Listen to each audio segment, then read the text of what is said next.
बदला होइन न्याय, बदला लिनु हुँदैन, न्याय चाहिँ माग्नुपर्छ, बदला लिनु पर्दैन। म यति भन्न चाहन्छु, जति पनि मतदाताले हामीलाई भोट दिनुभयो उहाँहरूलाई धन्यवाद।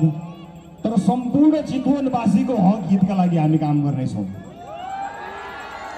हामी यो जितलाई घन्टीमा भोट हाल्नेहरूको मात्र जित होइन, सिङ्गो चितवनको, सिङ्गो देशको जित बनाउनेमा हामी लागि पर्नेछौँ। हामीले जित्दा कसैले पनि हार्न नपरेको महसुस आम जनताले गर्नेछन् भन्ने मैले विश्वास लिएको छु। हामीले विजय र्याली नगर्ने निर्णय गऱ्यौँ, तर म यसै गरी धन्यवाद सम्बोधन कालिकामा र इच्छा कामनामा गर्नेछु।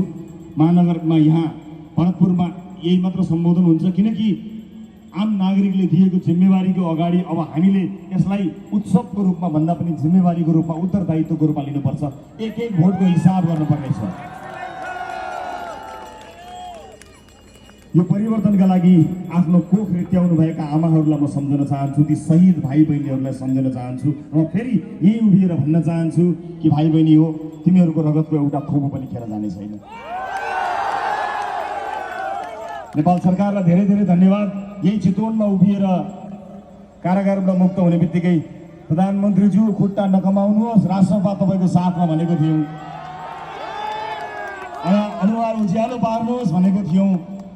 सबैले राम्रो काम